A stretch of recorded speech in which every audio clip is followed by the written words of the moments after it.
ye Ghana ye boxer de ye nya ya ka ekokwa no eye baomia enim de enu ntina China for e ma ye sa $2 billion no e ma ye de be ye asphaltic overlays e won cry Kumasi 100 kilometers road asphalt ye through the Sano Hydro no eye baomiansa no adwuma Cape Coast eye baomiansa no adwuma part of Brekum Rose na ye Sano Hydro eye baomiansa no adwuma part of Sunyani Rose na ye Sano Hydro eye baomiansa no adwuma the first interchange e Tamale eye Sano Hydro eye baomiansa no adwuma enti ye pe obi a what deliver amo mine da wo mo kon ne what deliver onye say me ho business mind enti adwuma ne ye adwuma ne ye handera me the time beka ho na me scanner kwa koguma account no maka say me wo sika enti me ho ba me nchen aba be pa adwuma na say wo mobile te papa wo nchempa bo papa me Canada Japan de wontimi nsimi nchen eno no ye polling station for no mo be decide so obi a all catch you say wo ba ne nchen wo nsempa bo papa wo nsatare papa wo mobile te papa ultimi nsi nchen no okokoto aba ma no na so onya tumi ni wi a edian e na obeka kire ochena obeka say wo ho sent no de ben na enyeren enye yie na nora yawura ba omi asomete ne form wie ye no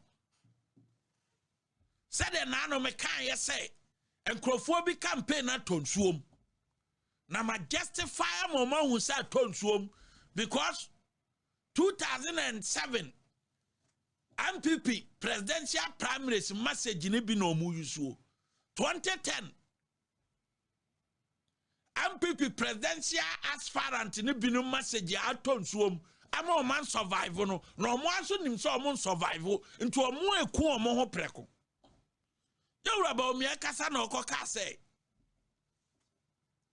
aka 9 pe ni yenya 50 plus y no na chese nyame ncha de ye koyanim omo so omo nte ase na obi akoye calculation an ba omi abedi se sa calculation ne dia na o ma 10 no na o ma ye omo calculation se ne ba omi abete 300 years and send waba be the president.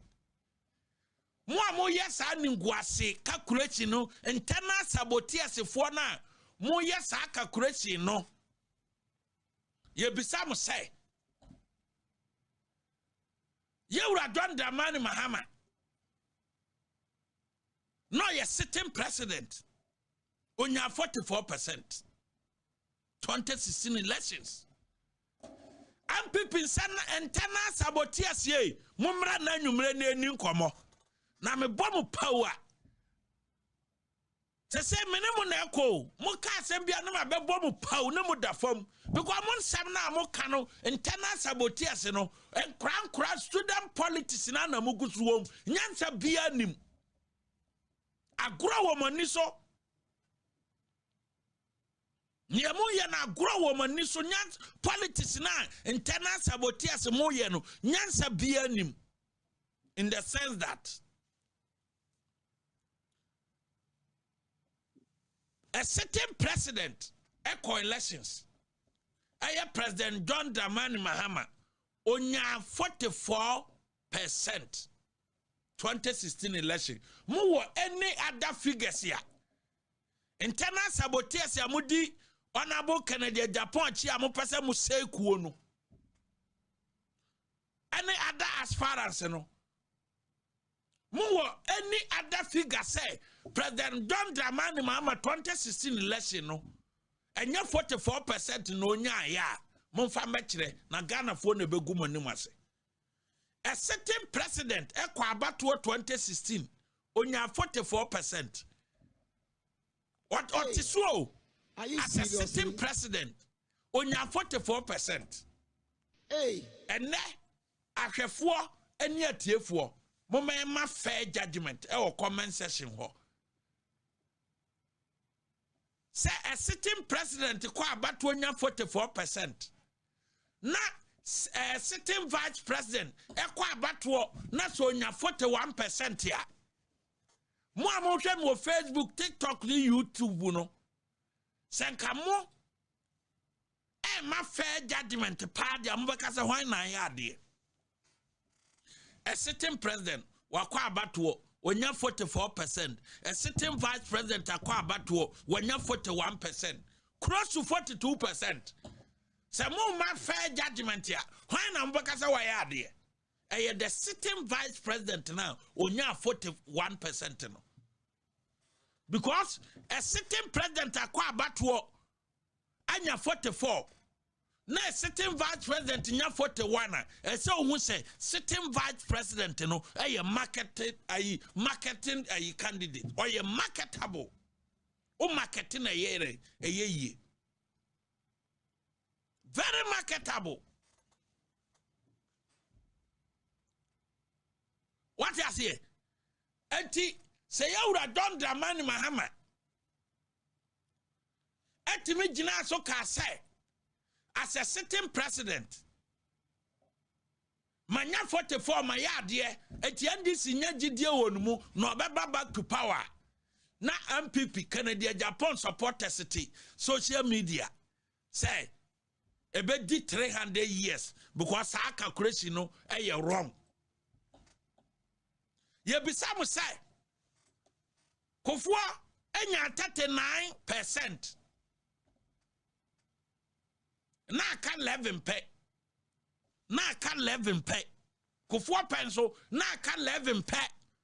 Montia ne MPP for Kofua kwa 1996 elections no onya 39%. In the 1996 elections Kofua had 39%. I can't 11 pe. 11 pe. Na Kofua ere anya.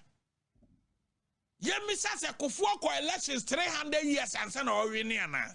Hey, international botias no monumi na edili because sem bia mo beka bia me de mo beto fom. Kofua nya 39% in the year 1996. Ye nya gidie Emma Kofua benya 56% in the year 2000. And only 300 years. Between 1996 and 2000, no, 300 years. Mose, you about me, yes, I calculation idea. A bet take MPP 300 years. Munim near mo ye. Because more ye calculation no crown mudimun timin tre. More share 300 years in no crown, mudimun timin tre. More share 300 years and so abanamon to be. Adia den say mo ye bizarre. Mo share say e be take ba omia mo amoti America mo amoti UK mo yire mo ho share say e be take ba omia 300 years no abano mo ntubi 31st abano wo matubi e social media duma na mo ya ma Kennedy enti mo no mo dia ne say 1 o'clock ankrofo da no mo dia ne say mo be sora share propaganda mo ntubi enti Kofua nya 39% na ka 11 pe 11 no so no Kofua ye man the second chance no or the 11 so me we need the year 2000 elections no enti aka 9 pe no ebra na aka 11 pe no kora no ye nya gidie say 11 ye betima achieve and na aka 9 pe e easier for us to achieve and cross the 50+1. Yes. Kofua penso na aka 9 pe enti ye ma Kofua opportunity no or the 11 ye den so 39% no so me win ye Kofua second chance ye the man no or the 11 so 39% no so me win ye and then mo ba nyina ne say masema mo kan say Kofua yewura Dr. Alhaji Mahmoud Bawumia about 7 regions. One we need city be our hot. Ye be some say. the 1996 elections, you know, Regents sign and MPP winning. Regents sign. But yet maybe over 10 years. Yet over 10 years. And we need more Regents and we need 2000 elections, you know. Yes. And you are ba fe na ye ko ka kire maame abrewa what about me adini 2024 no ye be ka kire ne say ne ye de ne ko na ano no maame e yasesa no na we de omo say otono akokofunu wotema nya fe na me ko kire maame abrewa bi okoto aba say o ye de obi aba na oton kokofunu wotema me ni sa da gina me ko ye campaign say yasesa ye candidate na candidate na aba no maame ne bisa say adwuma be na ya me so otonkokofunu wotema da bi minister adaje no ane maame ne be ka say na se mantama aso obi aso ton akokofunu ne bi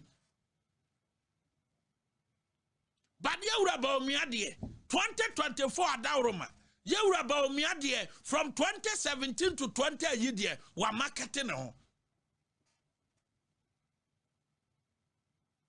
and no na nro kan ye no se polling station for Madawroma se mo mama kwanya bedimanim ne nyame ya adom na se we ni 2028 elections na men kasa obet nye entuntimi mam nchen te se ne honorable Kennedy Japan akase wa obet nye wa watade nye wa mpabo anya untimi man nchen no yewura Dr. Mahmoud Bawumia say oman no oman bia nkwaso bia no ye de ahiafo na kyekere enti yemfa ne die ema ahiafo na ahiafo ahoden omode yi aduma ene akoma pa no ene oman ema oman ne ye den ekosoro enti oba ode anidie ebema akora ode anidie ebema panyini ode anidie ebema skafo ode anidie ebema omo ne bie sao shatare papa o sa won shatare papa yewura Dr. Alhaji Mahmoud Bawumia say obebie gate na yedan amaw ne nyina yasom oman no ama oman no apagya akọ continue ne ya frɛ ne say ekwana yewura Bawumia aspirant ne nyina sa otie o masema ne yebetema ma job easy aye yewura Dr. Alhaji Mahmoud Bawumia adentia because ukokoduru Amsterdam sisi ameno kasaya omani mu adesia wo mu yi adwuma sisi ano through digitalization no eburu 600,000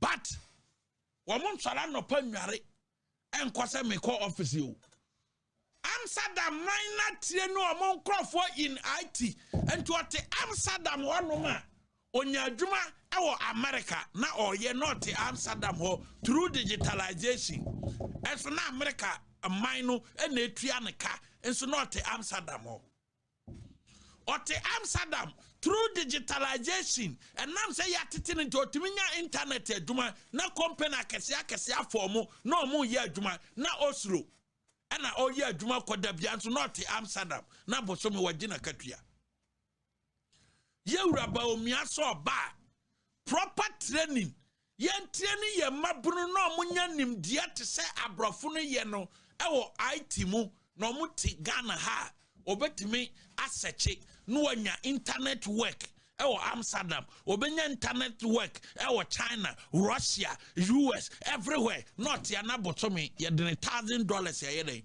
atono mu enyo obi a ono no kwaji ECG contract Cocobot contract ya na wa double contract no owia no abetwa Ghana fo mpo ase memi woska enye sa na yewura Bawumia ba be no owia wa ka kire ye se ma bie nyuma ma bie adwuma chambia enso se ukọ Asin Central yemfa Asin Central na mo misa ne se also 7,000 workers muntie ne yo am before and na me ba kire mo Kennedy Japan for you or say ono nko afa nipa 7,000 adwuma yada na se a omo ye adwuma wɔ ne factories omo ye 7,000 momo nsɛmma no na ɛse anumdwa wɔ hɔ yi no wan hwɛ anumdwa ye anumdwa do beto problem mu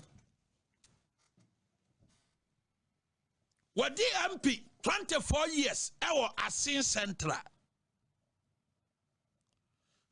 Central ana ono ka kyerɛ Ghana for say ne workers for nko aye 7,000 enti MPP for nhwɛ so na monto aba man because our 7,000 workers wokɔ Asin Central honoma MPP polling station executives nyina no omo ye 600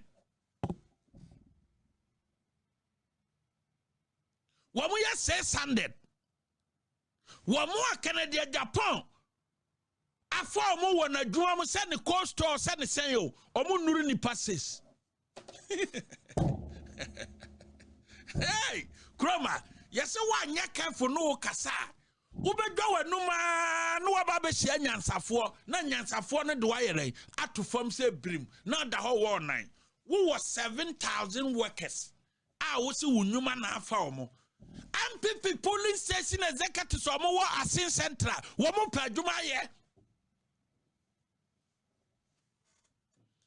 MPP for amonhwe me na nwumre muntie ne ye na asem na asiro se wokɔ Asin Central CCI MPP police station executives wo mu ne adwuma ye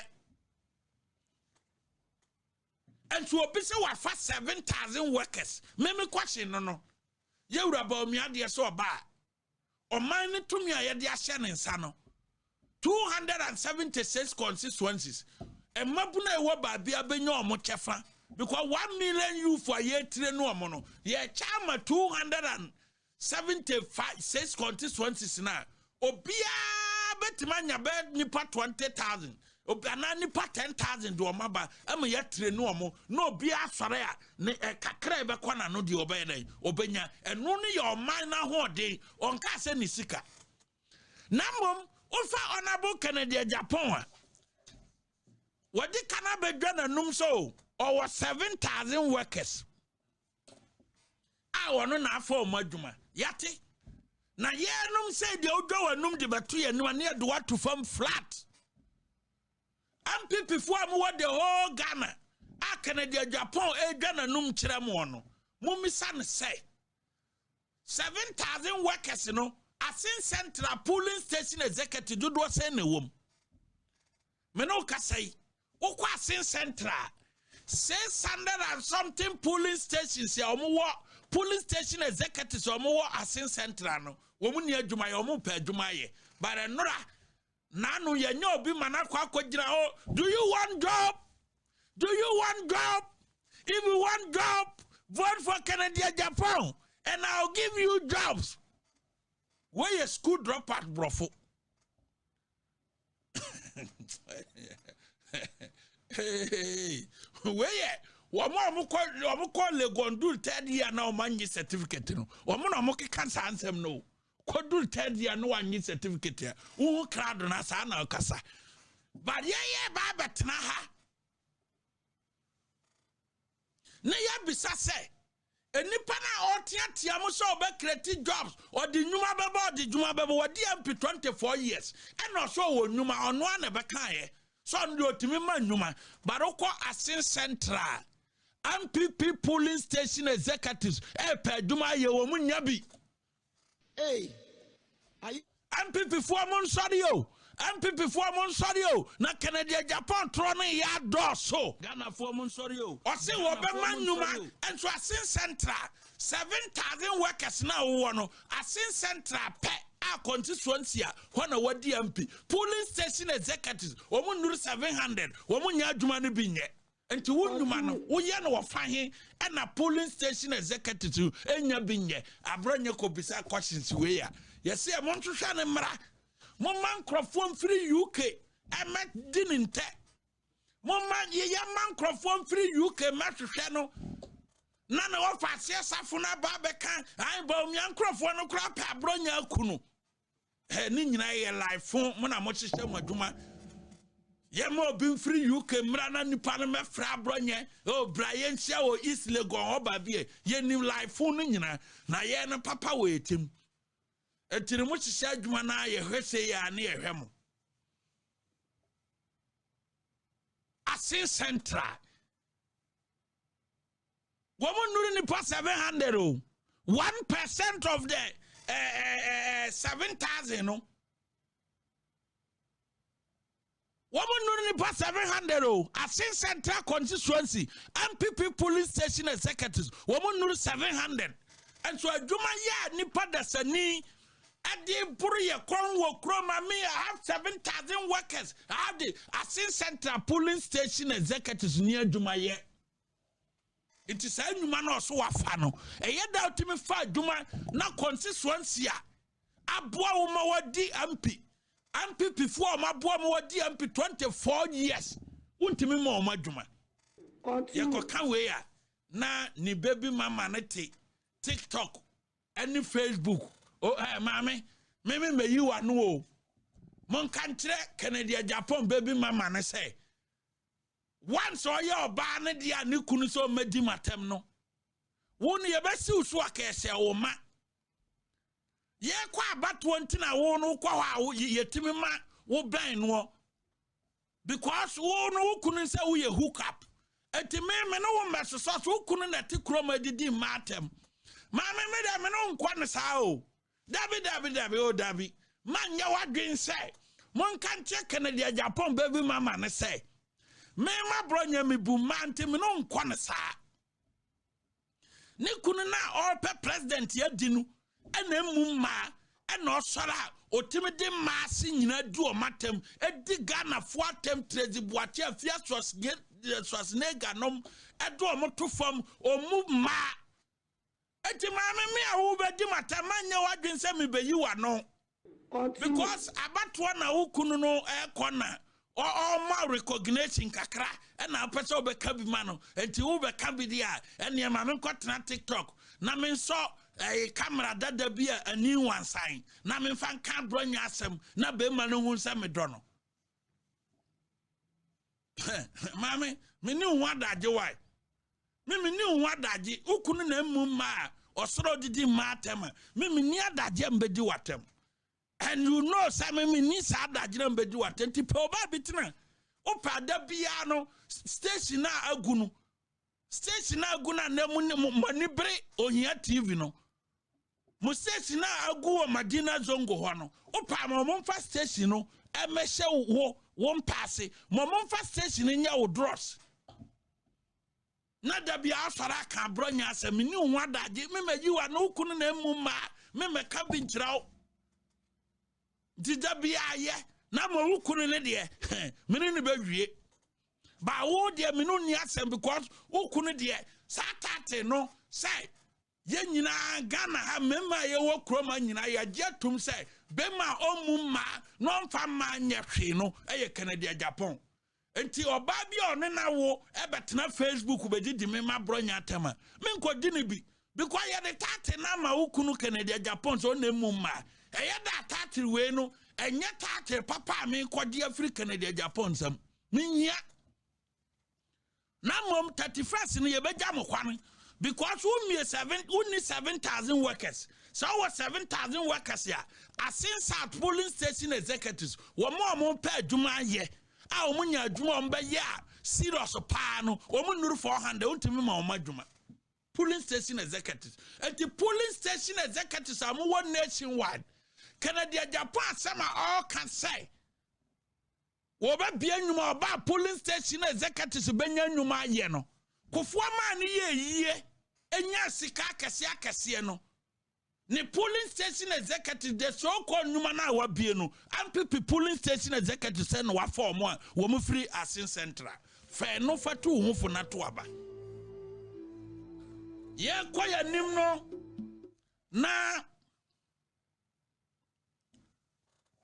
omampanyini John Dramani Mahama Oko Singapore yo de ababe tudwa se nyame ya adoma 2028 enyo no ne be wo ballot no so okasa wie ya na fere so fosu kwache ede betu dwa say MPP fo ni nim saa de we na omo ye propaganda wura. You better shut up. You better shut up. Saman fo bekaya. The last episode I mean ye fa tetem bid no ho I mean kan ho asem biem. Me ka say NDC Functional Executive Committee ekosia meeting no.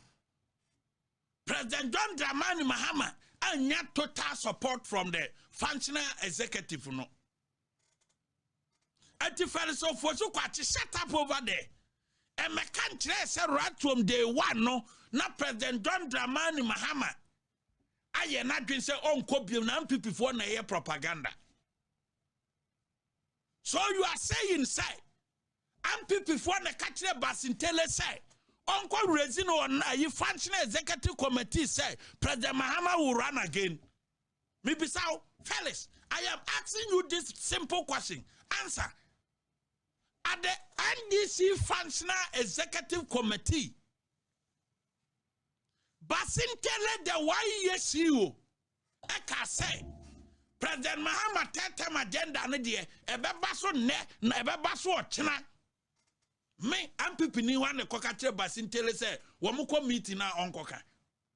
So are you also telling us say, Basintele ko register ade no e wo meeting ase no? No nim say President Mahama nko biem and so koko rezi wo NDC meeting ase. So keep quiet over there.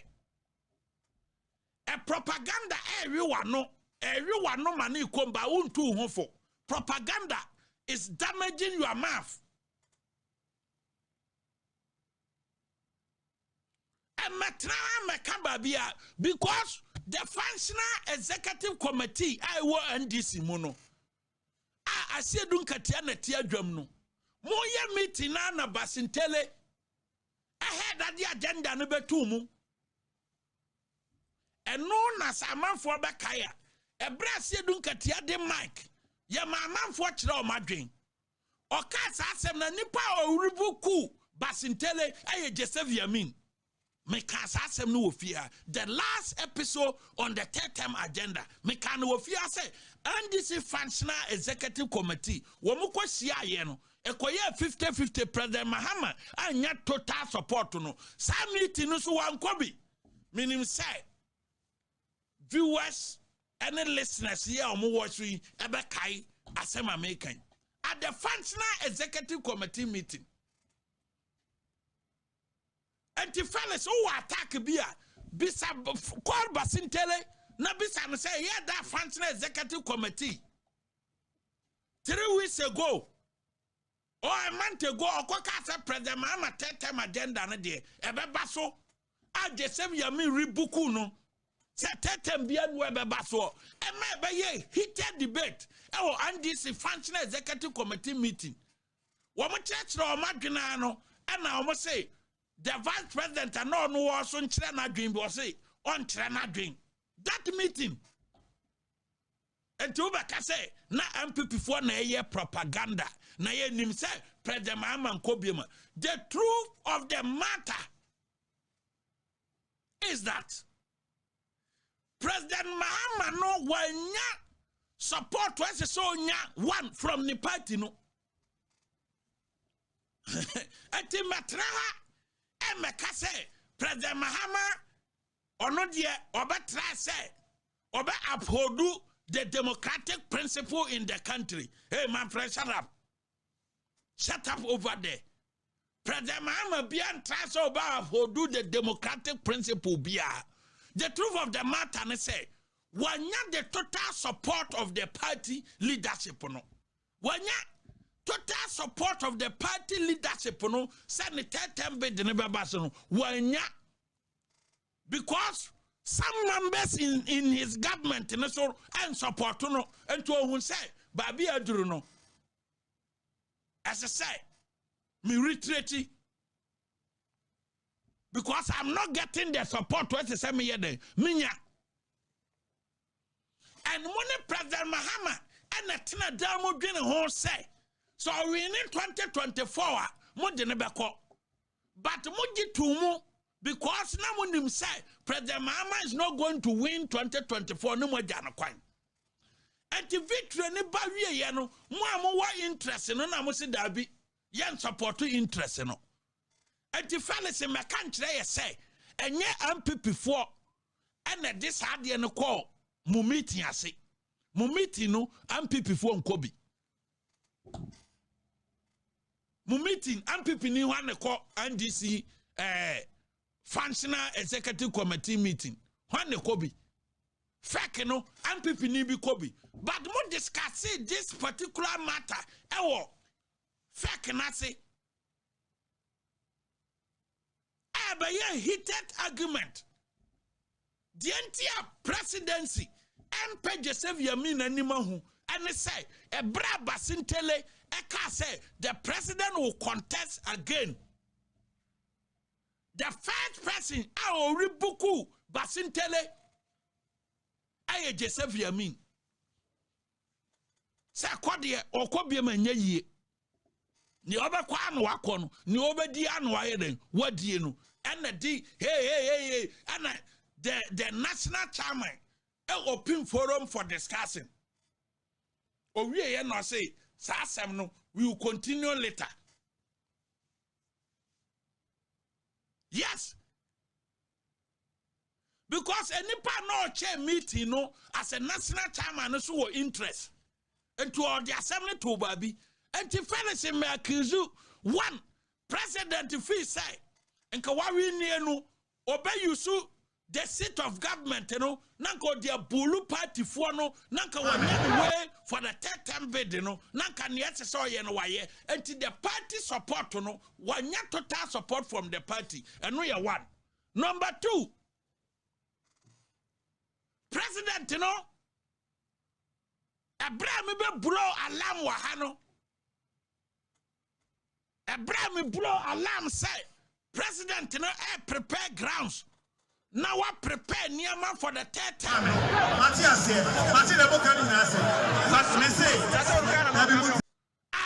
Some pastors in the encouraging no. Yenya senior pastors. I'm on my corner.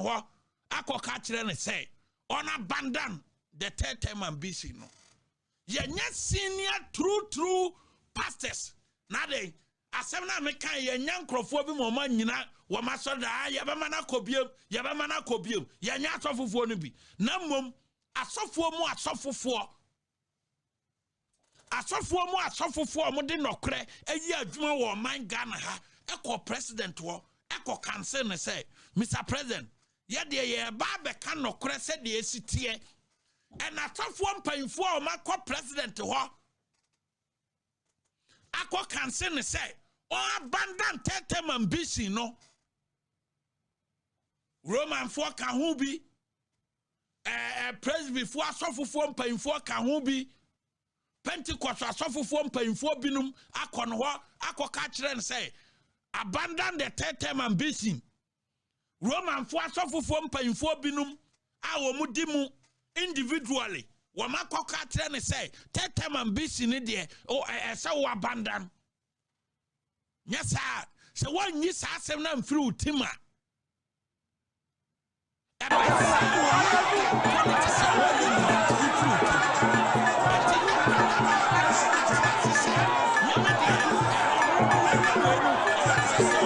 Who do the democratic principles in the country? No. A bribe bula lam waha. A sofu for mufrasi a conho. A sofu and yet Jibibina.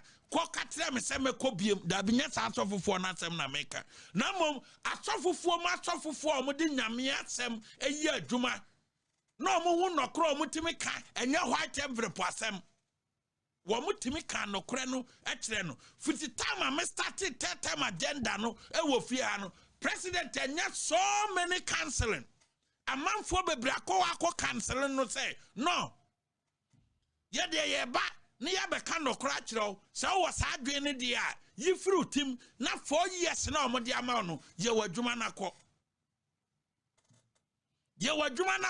nyesa wodi aninguase ene be kofie a emwa a personal disruptive government, you know, and these two issues. These two issues, you know, and my president retreat here say 2028, you know, uncle contest, you know, na no never ballot paper, and so. Two issues were one you the total support from the NDC. I divided into one way, you know, if someone has to be divided there, open your problem. Now, some respected men of God or Mudinya Mia some year Juma, Ako catcher and say, some BC in India, Fatu Babi, and Tian Crofwana or Moshan come because of Omuya Funa Pebi Bia Dientisa, who Kobiama Yeno, they are giving you problem. Now the problem Bekofi. Wamuya suffer from pain for or Maimuha, Yabua Mopa. Our Mwantimania Kukudro, Ako president to Ako catcher and say, third time Nadia, abandon that ambition. Now they are two my Mohano, Mimi and Fakatwa.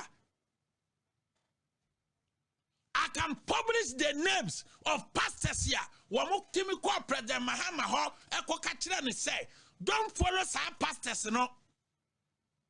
Don't follow them. Pastors, no, my former association, Wamu no more come meetings. Wouldn't your more catch or say, Ubetimako Biemno.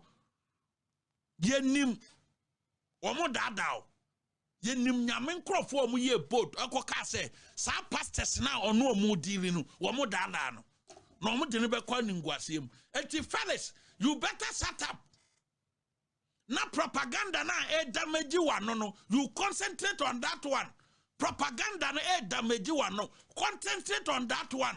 So ben pekriyon bi dia yeswa, pekriyon bi yeso. E metna nka say na MPP fo nim sadie we nyina e na na omo ye propaganda. Ada ye nim dia na yekoso. Ati wa retreat because emfa. Se me di kan wa ha say, hey, o winchine grammar. Or the BBBA si from yeba make sure say third-term agenda no yeba should tune down mekan wo fia minister ahwefo to be di madanse nti anya adwuma mekan ba bi say na people na ye propaganda na ni president team. You are telling me say a whole chief executive officer etimi raise issue no one this meeting ase and only MPP propaganda be monim ne mo keka onima ka won keka sa ensem no. Eti nieba kan say umpo 2028 the next president ayewura John Dramani Mahama be hande baton no edi amano Dr. Alhaji Mamudu Bawumia MPP ya yebi ye wa bamwa ye adwuma producer ancha would have answer. And this ne war position amusi MPP anye hwe no just enra no monam asaman market kesia MPP na asie no no monam omukọ akoko machine MPP nya hwe no no mo di machine akwakosi I suffer lie interchange akofo na aye no no mo dwi ase ne se ye de ko tare asphalt begu ase eno ye mpontuduma MPP nya hwe no ene muti kumasi babe kase crow from market mo babe ye na NDC ayade crow from market no ada hokofo na start here NDC first 8 years man ko ho now babe ye crow from market ya so for lie ada ho ache Asante region kwa MPP bae no hospital ya bia gu honom no ya biagu wanom no and them say crow from market ya da MPP anye enti mumum na mababa ye bibi be kwai hospital e da ho 40 something years e MPP ne be wie Kumasi wa maternity block na ne wo the biggest maternity block in West Africa a champion start here and now some maternity block na be kraba hwe e na nado danko akofo adonsa no adwuma. And what are you saying? Some maternity block no you started in 1974. A year 2019 ana Nana-Addo Dankwa Akufo-Addo make sure say yes maternity blog no e di ama Asanteman 1974 to 2019 munim yes yadi enti momo baba Krofrom market Akufo and start ye this in a start ye Kofo na start ye no mo ka say Kofo mo say I atames na start Krofrom market and this mo ya kromfo and this mo ye nkontompofo enye nokra da say atames na start Krofrom market aya Kofo na start Krofrom market enti nano mo di machines ya kwakogu Krofrom market say mo ya do away with the propaganda and recognize President Kofo say on a static growth from market no and to complete a MPP project. Maternity blog na ada honum no. Ewo Kumasi dwam no, ay Kumasi Komfo Anokye no. 1974 Nana Akufo-Addo. Monti se Nana Akufo-Addo call ho no, okoka say na NDC na atena so ache, ese ka NDC na wie. Ne de no so oya ma Asanteman. Eti na montwa ye betutu mu down all the propagandas na mo ye na montimin ebeduru ba montimin kasa. Ya the hospital betchra mo wa Asanteman. Ne ya kasa mo nso mo hospital mo wo a mo na mo si ye no. Momfa ho adanse mre bi ni ho. Ebi ni ho. Eti niya mo ba keka Krofrom market ya betchra mo se Krofrom market na Ekofo project. Ya betchra mo se Swami. Ayi Swami nkoano ayi Sofolight interchange nkoano.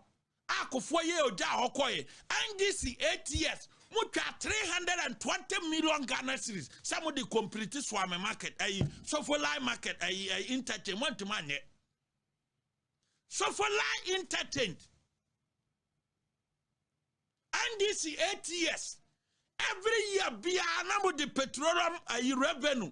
Equal 320 million. Want to man yet Sofolight no. From Sofolight to Bekwai roundabout. Nana-Addo Dankwa Akufo-Addo nebego advert. And so nobody read a TikTok regional minister no dwana num and ye babe complete Sofolight a interchange ye babe complete started dabena afena maba ye started Sofolight 2007 no afena maba by I move complete na wo no am wako in 2007 now won fie say from Bekwai roundabout Sofolight interchange one 8 years na yem futuro and so must spend 320 million and check ye be yi documents ye go this year the yem fa ma bontene e duru hit period na ye beba Kumasi be guma numase Sofolight interchange NDC part 1 2009 to 2016 sika mo diwo Sofolight interchange in kwanya 320 million man fa sika na ngura Sofolight interchange ni mu man fa sika na ngura enfuturo from Bekwai roundabout to Sofolight inside one Nana-Addo Dankwa Akufo-Addo ne be complete ye Krofrom amudi dwamanum Krofrom market no afena ndisi ababa mu mo baba mu 209 nyina na Krofrom market na Kofo start ana Krofrom market na MPP agya ho mane da ye bisa mo say afena mo baba mu ana mo baba mu 209 nyina na Krofrom market na Kofo start ya na mo be yam so say ye koya nim agya senra MPP nya Asaman Kofo all station edwakesia MPPC ye no na regional minister no makwa akogina no wakunkon no wapunu to amanfo ma hwese ye commission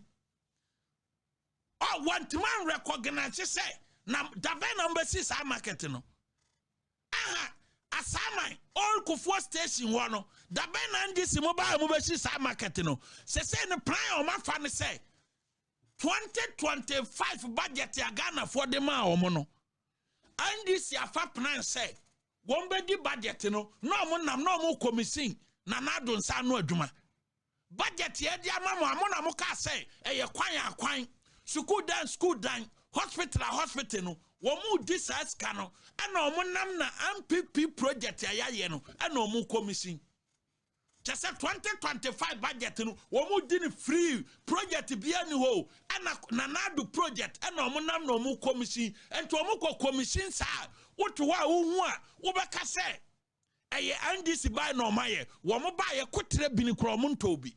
All the projects omunam omu commissioning nyina no aye nanado dankwa ene ba omyansa no adwuma ena omunam omu commission.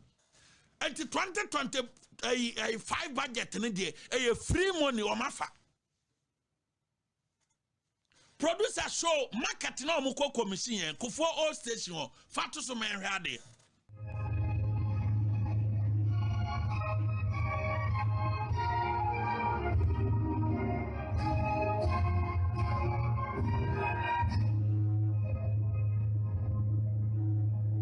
Thank you very much.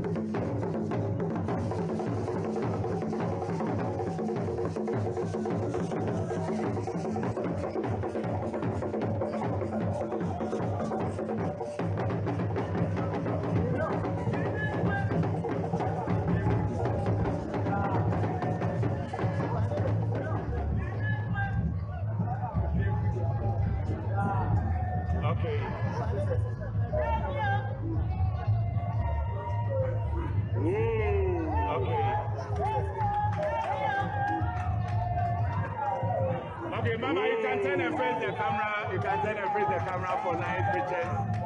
Yes.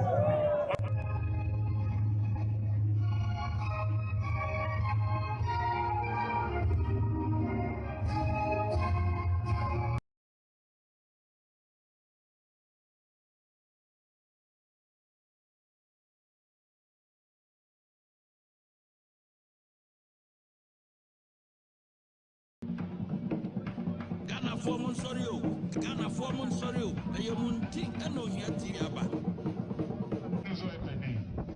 station mako commission MPP nsa no adwuma nso nkawe ye to aso no the last year ye ka ho asem ye amamfo bi fi say eku ya de papa nti omunya akwanya na se omunya microphone na omunto obi da no more cancer phone.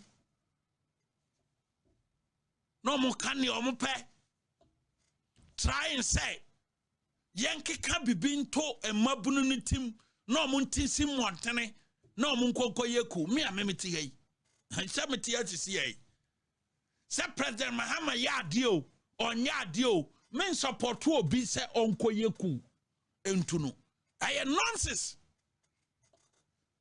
A be stupid or man part send me a MTSCA. Say President Mahama Yadio or Yadio. Na what to say? Yes, you'll be quack to President Manu and Yad no support to. Kunya de papa. So when Yansa padia ku and Yad de papa or Manchester Babia, a Riasi Quano, modern democracy Quano. Oh, Yansa is a woman microphone. A new council can cool crass him. And Tino. What to honest one ya, Maui and Centroni, near to us, President Mahama, or Yadia, and by 2027, no, Sabakon said, yeah, the youth will take over the country. Massa. See, now, Quanya say a Quanis say a cobola, so we say a co microphone, no one. Young Wunyans a semi-becca. Now, what will come cool, no cry, cool, no one bay, I would do a bay nine. Ya kasa chire mu chire ku mu ankasa kora na woni ma de kro eno ansa manfo na ye bia na wate se ye che utena se ku ye wo ma hodo nan ne ya lesia ma e bia palace school chire palace school mu e chire sen ye e bia breakthrough ku chire mu e chire sen e bia guardians coup d'etat e chire sen Victor coup d'etat e chire sen utimi chire mu and no answer would answer what to cool. na wo keka bi what say man bia yeku anti no wonya akwanya na wo free baller so to your microphone na no na President Mahama ebeko ni say dia by 2027 no the youth will take over the country because of money homodin. What a nonsense. Just say he is trying to put something in the Ghanaian youth, no, one mind.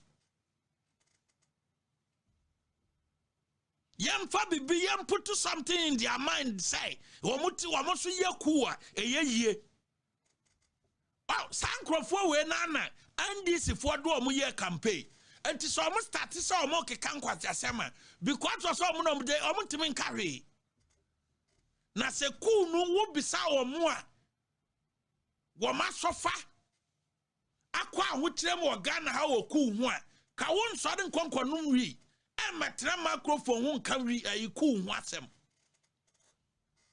I say president we ko ni say dia by 2027 no youth no be take over. Why na ka tell say ye ku a na fe de mabuno anya adwuma ye. Why na ka tell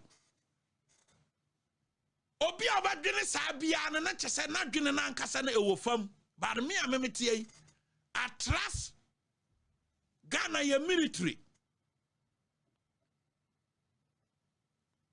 say womo no nya ready because you respect ya ye military one the fact say ban we buy you wajo o allowance the fact say omugu boko kom do omo no e ma ye military no enkonko ye niam afon because Ghana has ye military no war respect pa because almost what my boy my democracy na yedan akona nimti omo wo respect enti man central ni bi nkonum wi ansora no pankotena TV so anka so no na ye oga wo kroma say eniema nkoyie enti no and because of say eniema na nkoyie enti no as say you to no free ase prepare no mo take over ayen kwase akọ aye ko anyansa nyeden enim official free baller so bano obetra microphone wakanyansa semama but on can't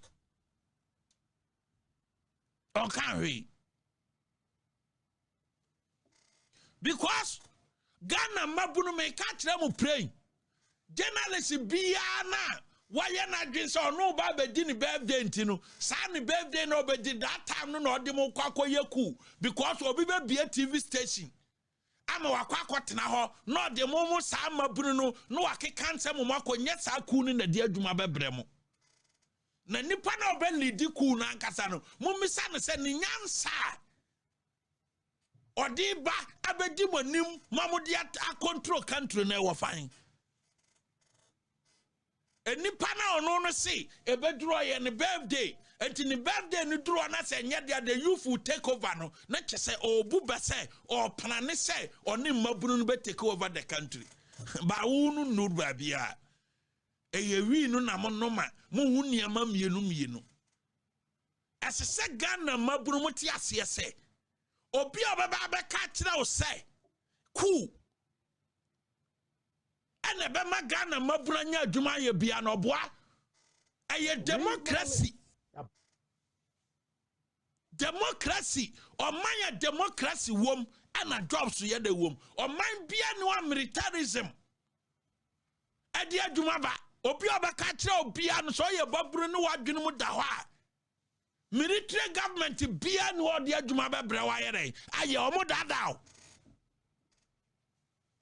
or my militarism to trust them Mranya Jumano. I am telling you, Obiba Katro so ye babunu Dimachi na me kwako tua banagu because the president not performing. Na me no meme ba me mama Jumano munsi sani pakro hu na muna nima se mwa mayenchino enyeku and the dear Jumabe bro because somebody thinks say President Mahama is not performing until by 2027 so mu take over. And also a business in birthday. I would read in Yankopon. And to take over your no belly or queer revolution. Ghana mabunune, me mama will say, se cool dear Duma ba. Sudan. Me do my Sudan. Mamu na numre. Mumu bebra mo wa platform isu mo ya krachifoɔ. Mo amo hwɛ wɔ TikTok. Mo amo hwɛ YouTube, Facebook ne ada social media platform no. Mo ya krachifoɔ awurabafoɔ. Mo ampanyimfoɔ a mo nso mo ani afi mo nim abakɔsɛm. Se ku di adwuma ba, ku di ahotɔ ba ɔman mu, ku di mpuntuo ba ɔman mu Sudan. Wɔn yɛ wɔn first school 1958. Besi nɛ Sudan enyoye. Besi nɛ Ghana yɛ wɔ ahotɔ, yɛ mabunu hotɔ ɔmo ɛkyɛn Sudan. Ɛnɛ yɛ ka kyerɛ Ghana mabunu sɛ mo nkɔtena Sudan na mo bɛkɔ ana. A different 1958 Sudan year in the first school no. Wama ye coup upon coup, and Tiama Sudan mana ye I say me the Sudan kwa ye example atremo. Minye, mama many countries. Mama many more countries. A different 1958 ever seen that. Maybe Sagana Mabuna obi dada mo say monko yeku because the government is not performing. Say Sudan, woman your first school 1958.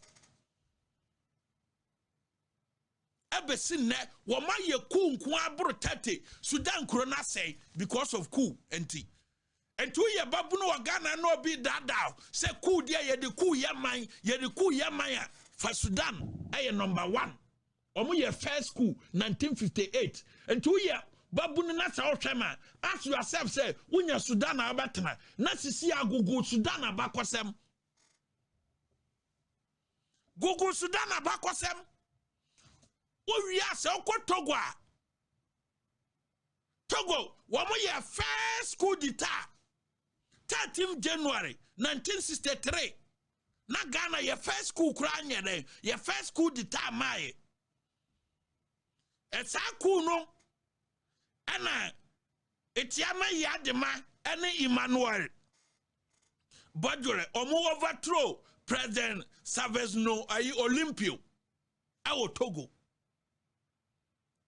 1963 13 January ene omutu no besi nei Togo dabi omo kwaba Ghana bo brachen Togo bebre Ghana bo brachen Togo bebre Nano, her appras in a corso, a whole cray manya. Burkina Faso,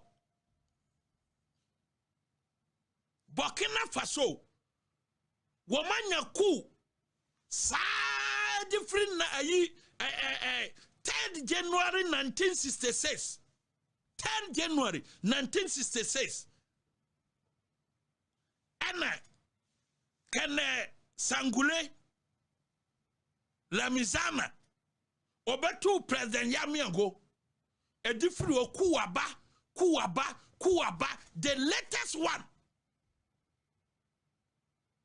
INEC 2022 2016 coup a black President Mahama Tisu coup si 2018 coup wasi and a latest one any 2022 coup year esi ewo Burkina Faso ku wa disuso ade Sankara nom nyina ku ana do amkoe Burkina Faso ku aba honom no eboro ba ne wo ho bisa se asise Ghana ne ye wo no wo motia no mo dada mo social media Ghana ne ye wo no Burkina Faso nibi the only surviving thing omo wo ayesa dam na omo wa de ye omo ntosia oman ne kofa eba wo ye no free wa babia democracy di oman Ghana duru no Burkina Faso exams na ye no omo kwa ka Ghana ye A+ womo D7 kro omo nya bi babia democracy e di Ghana akwa duru no Nanu adayai agura go Libya womo first school aye 1969 second one aye 2011 ye misase ahontaba ehwa ye yie agro wo nipa ni so agro wo nipa ni so ye wie Benin ha ya Benin ku mako ensia. The first one 28th October 1963 Sogro ono ne overthrow President Mega Benin. Sogro and overthrow President Mega 28th October 1963. No overthrow President Mega. Ye Oba Nigeria, Nigeria hai. Who and mako be ni onsia and soon. A free 15 January 1966. Chukuma Kaduna and overthrow President Abubakar Tajawa. Otunu 15 for yina free one nano no biaba. The same year 7 months later, 29th July 1966 na onuko tu obi 15 January 1966.